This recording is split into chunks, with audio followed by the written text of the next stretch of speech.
What is going on, everyone? It is Tyler McKinney back here again. And yeah, I'm a little hoarse.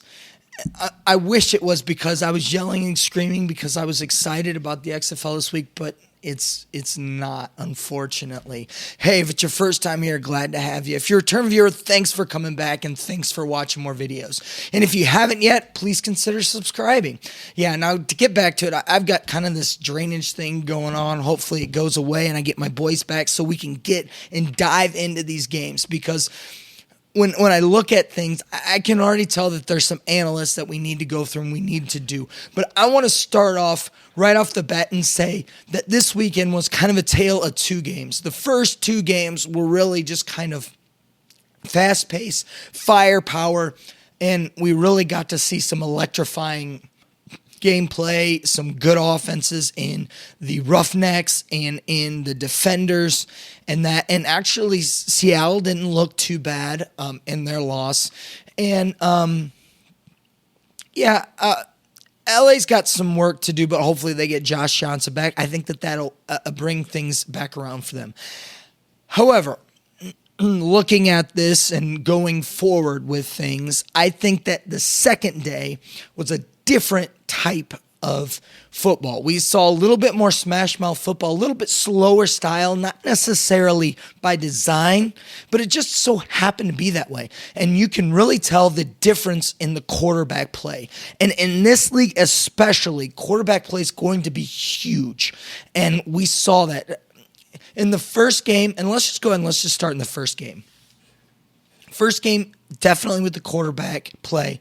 And also in the second game, we also saw quarterback play on Sunday. Now, both of the games, they had across the board, every team had over 17,000 people in attendance, which was fantastic. If I were to call it, and I would say I would have given probably the first day, Saturday, an A. I would have gave the second day probably a B. I would have liked more scoring out of both of the games. Just my personal preference. I'm more of an offensive guy, but you defensive guys, you should have loved those two games because you had some really, especially the Renegades and BattleHawks game, you had some really, big slugfest going on there, battling it out, duking it out, and, a low scoring, one possession game. Anything can happen. So if you guys like that, you got it. The football fans, listen, we got everything we wanted out of this weekend that you could ask for. I think the only thing that we might not have really gotten would have been a really high-powered shootout. But we got some electrifying offense as well this weekend. Overall, I'd give it a B+. I would have liked to seen a little bit more out of the second day games, but I feel like with, some of the quarterbacks down, and that really hurt some of the play, definitely in the second day. But all in all, I really liked it. Let's go ahead and I think 17,000 people for your opening weekend, all teams, all stadiums having over 17,000 people. I think that's huge. I think it's a big deal. And you can tell in most of those places, the home teams, they were excited. They were booing the away teams. And the only one that really had a hard time was really Dallas, and Dallas never really gave the home crowd really an opportunity to get into the game, and that was really the only one where the crowd really didn't get into the game that much. But fantastic, couldn't ask for better weather, especially this time of the year over and on in the East, especially up north. To get those two games to have the weather that they had in the 40s was fantastic. It really, weather didn't play, one bit, into these games, which was really nice to where we didn't have to worry about, weather and that. Now we'll see how the weeks progress, but this week did really good. So if you didn't watch it, my reaction to the first day, go ahead and watch that. That's that. This is just my initial reactions to this second day, and I'll try to keep it a little shorter than the first day. One, just to try to keep things down, and two, mainly just because of my voice to hold up. And those of you guys worried about me getting some water, here you go. because I'm really going to need it to really get through this. The first game, listen, Aaron Murray, I called it. I've been saying it for months. He's not a starting quarterback. You could tell. That was the difference in this game. Listen, Mac McGloin, he was what I thought he was going to be. A game manager. He really wasn't going to make any mistakes, and that was the difference. Aaron Murray made the mistakes. He screwed up for them time and time again. And I'm just going to go, listen, Quentin Flowers should have been in that game from the second quarter on. And I think that if that would have been the case, they would have won this game. Listen, they drive the ball down with him, have no problem to get the ball down the field, but the coach won't even let him throw the ball. He had a really nice pass down the field later on in the game, pretty much when the game was out of hand. They finally brought him in and let him do it. But when they're still in the game, he drives the team down the field, and then they get a first and goal, and then they bring Aaron Murray back in the game, which is absolutely ridiculous. And what do? Of course they don't score. They don't score any at all with him. He threw an interception in the end zone. They went 0 for 4 in the red zone. It was ridiculous. 0 for 4, 0 for 5, something like that in the red zone. It was ridiculous. I mean, his stats look all right. He had a 47% completion rating, which is terrible. He had 231 yards, which is respectful. But when you're throwing the ball 34 times, you should have 231 yards. Had 2 interceptions. His longest was a 44. It was decent, all right. He got sacked 3 times for 9 yards. And his quarterback rating was 45.1. That's terrible. They should have pulled him long before they did. Why they stuck with him as long as they did, I don't know. They have some real studs around him there in Tampa Bay. I really, really like the way that Smith ran. Smith ran hard. He's running good, especially when Flowers came in. They were a really nice 1-2 punch dynamic. And I think if they can get that in there, get the RPO game running, I think that will really bowl well for them with Truesdale and then Williams. Williams he's looking really good. Had 123 yards receiving. Had 6 carries on 9 targets. The man was hauling in some balls. And if Quentin Flowers was listed as the third-string quarterback, they should make him the first-string quarterback. He should get the first-string reps this week, and that should just be it. Aaron Murray should be benched. The man has no poise. He's leaving the pocket when they gave him a great pocket. He is holding onto the ball way too long. He's got guys open that he's either missing or that he's not seeing open, and we'll dive into that later on. Overall, though, the Guardians got handed a game to them. The Vipers really just let them have it, and a lot of it had to do with Matt McGloin managing the game for the Guardians, and they got some things, took advantage of some things here and there, and won the game that way because the Vipers didn't. Like I said, they were in the red zone 4 or 5 times and came away with no touchdowns. You can't do that. I mean, they only came away with 3 points the whole game, and they were down in the red zone, and like that. So Matt McGloin was okay. Like I said, he was 15 for 29, a little over 50%. Wasn't great, but again, he managed the game. He didn't lose it for him. He didn't put his team in a position to lose. He put his team in a position to win, and that's what they did because of him. The crowd was electric for him. The people there in New York loved it. It was exciting. It kind of stunk when you looked at the field because you could see the shield behind the XFL symbol, so you could see the NFL shield behind it. So that was kind of, me nitpicking.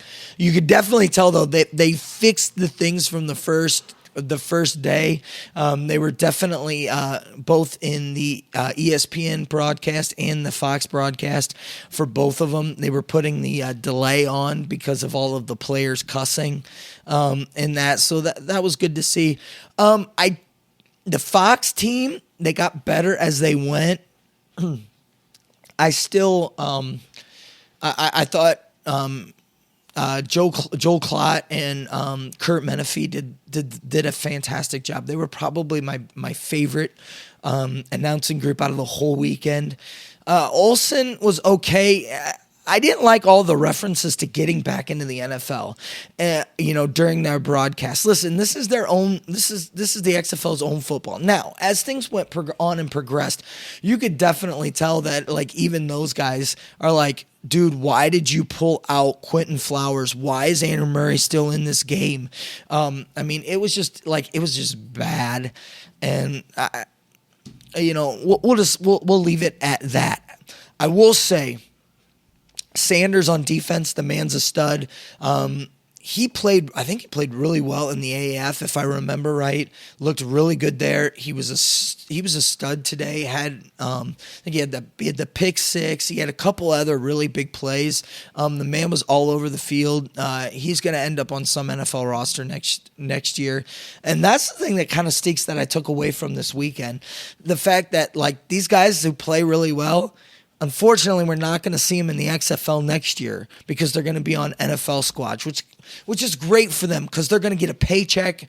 They're going to make money, but we're not going to see them playing on the field again because they're going to be stuck in some depth chart, which stinks. But they're going to be making the dough. So I think that that's good and furthering their career, which is good too. So. All in all, they win, but it just kind of stinks because, we're seeing guys like, PJ Walker step up, Cardell Jones, Sanders, Campbell, and another defensive player, and so that does kind of stink to see that. Devon Smith looked really, really well in this game. The Vipers have all the pieces in place. If they can just get a quarterback to get the ball to their playmakers and, really open up this offense, I think that they'll do a fantastic job. Aaron Murray was really the reason why they lost this game. It was their game to lose, and Aaron Murray did it for them. I hate being that guy, but and I hate being the one to say I told you so, but I told you so. Benching me, I think he needs to be benched, and I think Quentin Flowers needs to be the starting quarterback. I think he's shown enough through this game that he can lead this team, and I think he would have made a better decision in that game. All right, let's go ahead. I'm going to take a drink, and we're going to move on to the second game. Now, the second game was in Dallas, and I was hoping for more out of the Dallas game, and I was saying this from the beginning. St. Louis, I thought that their defense was going to be stout, and their defense was stout. With a caveat, Philip Nelson has a limited skill set. I have not been high on him, and I know that. I've had some of you guys give me guff that you really like Philip Nelson, and this is the reason why I wanted Eric Dungy in the game and not Philip Nelson. One, Philip Nelson, I think he's all right. He's serviceable. I think the reason why he's playing is because he was with the team longer than Eric Dungy. And they just need a guy to be in there for week one. So they figured they could manage with him in the game week one. They managed. Don't get me wrong. The problem is the man didn't throw over 10 yards. And when he threw it down the field, it was terrible. He threw bad balls, overthrew guys, and it didn't look good. He didn't feel comfortable. You could tell. He was sacked in some places. He just doesn't have the athleticism. I really would have liked to seen a more athletic quarterback in there for them. I think he was a handicap for them. Again, it goes back to kind of, you're going to see a reoccurring theme with me, and it goes back to quarterback play. Quarterback play is huge here. And listen, Tom Ma'u came out and he played his rear end off, and they got the win. Philip Nelson, he played it conservative. And when they needed it, he couldn't step up and make the plays. And that's what happened. When they needed Philip Nelson, he was nowhere to be found. And, that's what happened. It's going to look all right stats. The guy threw the ball 42 times. You throw the ball 42 times and all you have is 209 yards for it. He threw the pick at the end, and that was just kind of a last hope thing, and he threw it right to a defender. Didn't give his players an opportunity. So it's like with the receiving core, I think that they've got some dudes that can play in Dallas, but we have no clue because he didn't throw the ball to him. So, we don't know. We've got some guys that we think are going to be good guys on this team. I was a little surprised. Dunbar got more rushes than what I thought he would. I thought he ran the ball well when they finally gave him the ball. I was a little interested. Artis Payne, I thought he would be more involved in the offense than what he was, but they didn't use him as much as what I thought. But it was just interesting. That seemed to be like a kind of a trend for me. I noticed, Kristen, Michelle, or I was really surprised being the supposed starting running back. He didn't do too well at all. He had 0 yards, 7 rushes. He looked slow. He looked sluggish. He didn't look well. Whereas Ford ran as a man on a mission and looked really, really nice. They really worked Jones a lot too, to where I think going forward, I think you're going to see Jones and Ford getting the load of the carries. No, they did switch. If you notice, they were kind of rotating a lot of them in, and then towards the end of the game, it just became Jones running the ball for the BattleHawks. So it was interesting to see that the backups were really kind of more the guys that were, the guys that were kind of the standouts for running backs as opposed to the guys who are starters. We'll see if that continues and that if they become the starters or, the guys that play more as time goes on. But the story goes to Tamau. The man, he looked good. He, 20 for 27, really good. That's 74% completion rating, which is really good. 209 yards. He did take 2 sacks that were, you need to get rid of the ball a little bit, but it's a new quarterback. He had 1 touchdown, managed the game well, and he knew when to run. That was the thing that kind of was surprising to me. Is he used his legs to his advantage. When he needed to run, he ran. He didn't take any hits that he didn't need to take. He got down. He was smart. He had composure and played like a man that's a lot older than what he is. He's only 22 years old, and he played like, he is a veteran player, which was really surprising to me. And so the BattleHawks, like I said, if they could get that offense around to play well, I think the defense will be just fine. And they snuck out a win, just kind of like I figured that they would if they could do that. Dallas is going to be a different team when Landry Jones gets back. Landry Jones is going to throw the ball around and he's going to hit these. He's going to hit these wide receivers. They're not going to look anything like they did this week. And in all honesty, I don't see Philip Nelson seeing the field again for the rest of the season. It's either going to be Landry Jones or somebody else. I think Philip Nelson is what he is. He's going to throw the ball about 6 to 10 yards, and they're not going to get that with it. That's kind of what I take away from this game. I really feel like Philip Nelson was the handicap, and I thought that he would be the handicap for them. I thought that they figured that they would be able to get the ball in space to their playmakers and get them open and, make some plays that way, but they never really were able to. And listen, to the BattleHawks' credit, what they did was, listen, we're going to give you the underneath routes. We'll give them to you, and you try to beat us with them. And they did, and the BattleHawks won. They kept them out of the end zone. They scored 3 field goals. And the BattleHawks, they converted into touchdowns. They had 2 touchdowns and a field goal. And that was the difference. They converted into touchdowns, whereas Dallas, didn't. And when it came down to it, they needed Nelson to step up. He didn't. And when St. Louis needed Tamau to step up, he did. And so that was really the difference in the game to me. It was a fun game to watch. It was exciting throughout the whole thing. It was really neat to see Pat McAfee. Really, he got to be in his element because it was a low-scoring game, and we got to see the punters, and he got to explain the punting game and all that stuff with it. I thought that was pretty neat. I didn't like the back and forth with, I can't think of the one announcer's name off the top of my head right now, but him and Galloway back and forth. It was kind of weird. I really liked Pat McAfee. I liked when he was talking with Troy Aikman, and just kind of the insight that he was getting on the field. I hope he stays around. I hope it wasn't just a one and done for him. Hopefully he liked his experience and continues on with it, because I think he did a really good job. Like I said, I wasn't too big up on, Joey Galloway and them going back and forth. I know it was kind of a, friendly banter and things, but it was all right. I really liked, though, on both days, the XFL was a lot more loose.